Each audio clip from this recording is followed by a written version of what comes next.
it's painful to understand how much of what you're doing isn't productive. So I'll give you an example. So I've done this a couple of times with classrooms full of students. Usually when I'm lecturing about career development, say, okay, how much time do you waste? So then I get the class to vote. How many of you waste 10 hours a day? It's like 10% of the kids will put up their hands. And it's interesting because I don't define what constitutes waste. I just ask the question. So they're diagnosing themselves, right? I'm not saying you're wasting 10 hours a day. I'm just asking. It's like, given your own attitude, how much time are you wasting? 10 hours a day. It's like 10% of the people put up their hands. Well, when you get to like 6 hours a day, 80% of the people put up their hands. So then we do the arithmetic. It's like, because I like doing arithmetic with people. People hate arithmetic, but I like doing it. It's like, okay, 6 hours a day. It's 42 hours a week. So let's call that a work week, 40 hours a week.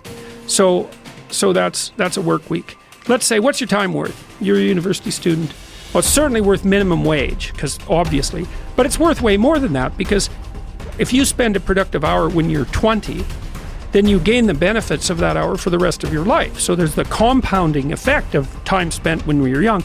So I say, well, let's assume your time's worth $50 an hour, which I think is an underestimate, but whatever. Let's call it 50. We can call it 25, but we'll call it 50. If that's $2,000 a week you're wasting. It's $100,000 a year. It's like, how much better would your life be if you weren't wasting $100,000 a year? It's like, what is that over 40 years? $4 million. It's like, you're rich. You don't even know it. Quit wasting time. By your own definition. It's like people shake their heads, like, oh, I never thought about it that way. It's like, yeah, think about it that way. Don't waste your damn life. And then you think, well, why would people be resistant to that message? It's like, well, you really want to wake up and figure out that you're wasting half your life? And you know, when people do that kind of wasting, they actually hate it. You know, and I've had lots of people come to my clinical practice who were chronic procrastinators. You know, and so they're watching YouTube videos, say, but not ones that are good for them, although sometimes they will do that, but just browsing in that kind of mindless way that you do when you're not paying attention and you're trying to kill time. And people doing that, they feel bad, they get depressed, they feel anxious, they can't get away from it, they feel kind of quasi-addicted. That's what they're saying about social media now. It's a huge issue with young kids. Absolutely, but there's this feeling of kind of internal rot and corruption that goes along with it. It's like, yeah, well, you're wasting your life. It's like, so it's painful. It's painful to recognize that. Then it's painful to think, oh my God, look how undisciplined I am. I don't know anything. I can't use a schedule. I can't stick to a calendar. I don't have any aims. I don't know anything about the world, right? And maybe there's a part of me that's bitter because I haven't got everything already, and I'd just like to say, to hell with it. That's the recognition of the Jungian shadow. It's like, that's what makes you vicious and untrustworthy. All of that. No one wants to look at that, and no bloody wonder. But hey, the alternative is worse.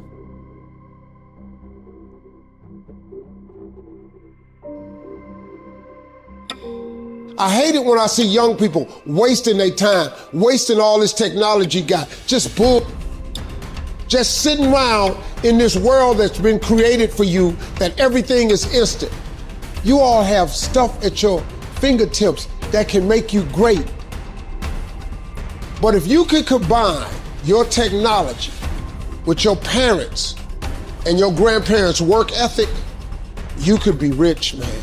But you cannot erase the work ethic part. There is no getting around.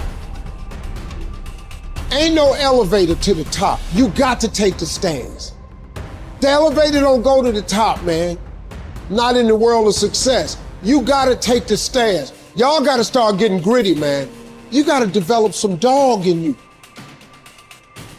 Most of this generation quits the second they get talked to. You did this wrong, or they get yelled at.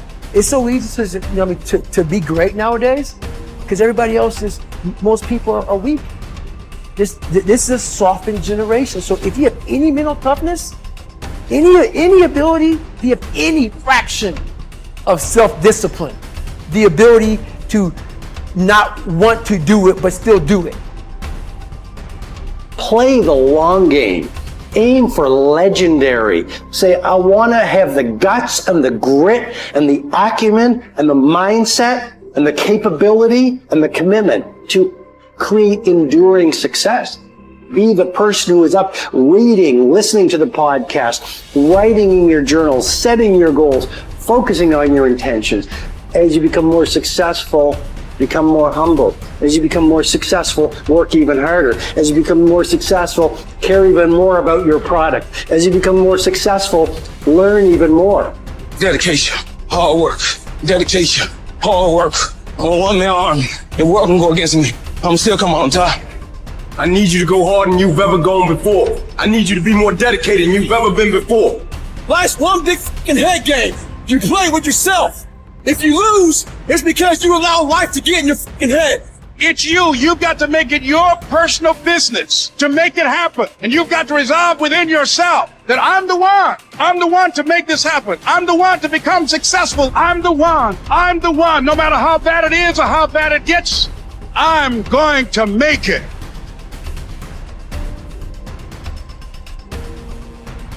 I must say a word about fear. It is life's only true opponent. Only fear can defeat life. It is a clever, treacherous adversary, how well I know. It has no decency, respects no law or convention, shows no mercy. It goes for your weakest spot, which it finds with unnerving ease. It begins in your mind, always, so you must fight hard to express it. You must fight hard to shine the light of words upon it. Because if you don't, if your fear becomes a wordless darkness that you avoid, perhaps even manage to forget, you open yourself to further attacks of fear because you never truly fought the opponent who defeated you. What man actually needs is not a tensionless state, but rather the striving and struggling for a worthwhile goal, a freely chosen task. What he needs is not the discharge of tension at any cost, but the call of a potential meaning waiting to be fulfilled by him.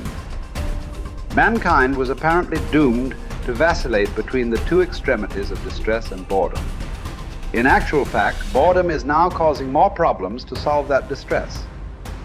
And these problems are growing increasingly crucial, for progressive automation will probably lead to an enormous increase in the leisure hours available to the average worker. The pity of it is that many of these will not know what to do with all their newly acquired free time. Life is not primarily a quest for pleasure, as Freud believed, or a quest for power, as Alfred Adler taught, but a quest for meaning. The greatest task for any person is to find meaning in his or her life. Frankl saw three possible sources for meaning: in work, doing something significant; in love, caring for another person; and in courage during difficult times. Suffering in and of itself is meaningless. We give our suffering meaning by the way in which we respond to it. At one point, Frankl writes that a person may remain brave, dignified, and unselfish, or in the bitter fight for self-preservation, he may forget his human dignity and become no more than an animal. The meaning of life differs from man to man, from day to day, from hour to hour. What matters, therefore, is not the meaning of life in general, but rather the specific meaning of a person's life at a given moment. To put the question in general terms would be to the question posed to a chess champion. Tell me, master, what is the best move in the world? There simply is no such thing as the best or even a good move apart from a particular situation in a game and the particular personality of one's opponent. The same holds for human existence. One should not search for an abstract meaning of life. Everyone has his own specific vocation or mission in life to carry out a concrete assignment which demands fulfillment. Therein he cannot be replaced, nor can his life be repeated. Thus, everyone's task is as unique as is his specific opportunity to implement it. As each situation in life represents a challenge to man and presents a problem for him to solve, the question of the meaning of life may actually be reversed. Ultimately, man should not ask what the meaning of life is, but rather he must recognize that it is he who is asked. In a word, each man is questioned by life, and he can only answer to life by answering for his own life. To life, he can only respond by being responsible. The way in which a man accepts his fate and all the suffering it entails, the way in which he takes up his cross, gives him ample opportunity, even under the most difficult circumstances, to add a deeper meaning to his life, it may remain brave, dignified, and unselfish. Or in the bitter fight for self-preservation, he may forget his human dignity and become no more than an animal.